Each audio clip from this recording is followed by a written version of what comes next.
నా ఎమ్మెల్యే పదవి అయినా సరే ఇక్కడ కూర్చుంటే ఇప్పుడు నేను మీరు వినకుంటే నా మాట మర్యాదగా ఏంటో మీరు ఏడికైనా బతకనికి వచ్చి మీరు మమ్మల్ని బతకకుండా చేస్తున్నారు.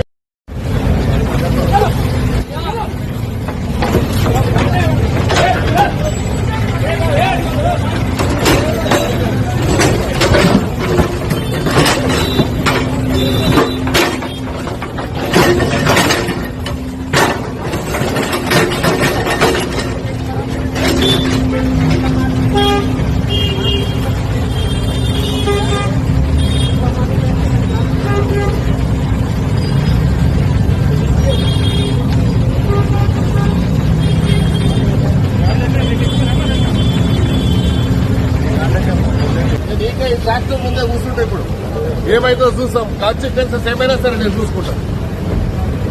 నా ఎమ్మెల్యే పదవి అయినా సరే ఇక్కడ కూర్చుంటే ఇప్పుడు నేను మీరు వినకుంటే నా మాట మర్యాదగా ఏంటో మీరు ఏడికైనా బతకనికి వచ్చి మీరు మమ్మల్ని బతకకుండా చేస్తున్నారు. హైదరాబాద్ ఏదన్నా కానీ మీరు ఇప్పుడు మాకు నోటీస్ లేకుండా ఎట్లా చేస్తారు మీరు మా ఏరియాలో? ఏదన్నా కానీ మా ఎమ్మెల్యేకి మాకు నోటీస్ లేకుండా ఎట్లా చేస్తారు మీరు? మీరు ఆపండి, మీరు ఆపకుంటే నేను ఆ బండి ముంగళ కూర్చుంటా. మీరు బండి ముంగళ కూర్చోవాలా ఆపుతారా? అట్లాంటి 100 ఉన్నాయి, నేను చూపిస్తాను. నా ఎంబడి రాండి, మీకు పెద్ద పెద్ద కాంప్లెక్స్ ఉన్నాయి, అవి గులగొట్టండి ముందు. ఏం చేస్తా అవి చేసినాక చేద్దాం. ఇప్పుడు ఈడ ఆపండి. మీరు ఈడ ఆపకుంటే మాత్రం నేను law and order problems studio చేస్తాను. మీ ఇష్టం, మీ ఇష్టం. నేను చెప్పేస్తున్నాము, మీరు ఇష్టం వచ్చినట్టు చేసుకుంటే ఊరుకునేది లేదు. ఈడ మీరు మీ పని ఏం లేదండి. మీ పని ఏముంది, మున్సిపల్ పని వాడు చేసుకుంటాడు, మీకెందుకు సార్? నేను చెప్తున్నా, మీరు ఆపండి అంటున్నారు. 2 రోజులు ఆపండి, సీఎం గారు వచ్చినాక నేను మాట్లాడతాను. అప్పటిదాకా ఆపండి. మీరు ఏం లేదు, ప్రపోజల్ ఏం లేదు. నేను అరే ఇక్కడ 30 ఏళ్ళ నుంచి ఎమ్మెల్యే ఉన్నా, నాకు తెలియని ప్రాబ్లం ఏముంది మీకు చెప్పండి. ఏదైనా కానీ 2 రోజులు ఆపడానికి నీకేం పోతుంది? ఇప్పుడు అంత అర్జెంట్ ఏముంది నీకు? 2 డేస్ ఆపండి. మీరు 2 డేస్ ఆపితే నీకేం కష్టం అవుతుంది?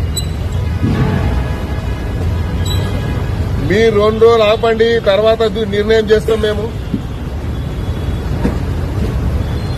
ఇక మీరు ప్రెస్టేజ్ ఇష్యూ తీసుకుంటారా? మీరు చెప్పండి. మళ్ళీ మేము చెప్పినాక మళ్ళీ మాకంటే ప్రెస్టేజ్ మీకేముంటే చెప్పండి. మేము పబ్లిక్ మనిషి, మేము జవాబు చెప్పాలి పబ్లిక్. సార్ నేనేమంటున్నాను, మీరు దయచేసి 2 రోజులు ఆగండి అంటున్నాను. ఎంక్రోచ్మెంట్ కాదు, వాళ్ళు ఇష్టం వచ్చినట్టు కొడుతుండే. ఈడ ఫిజికల్లీ హ్యాండిక్యాప్ ర్యాంప్ ఉంది, ఆ ర్యాంప్ కొడుతుడు. ఎట్లా పోతాడు ఫిజికల్లీ హ్యాండిక్యాప్ లోపలికి?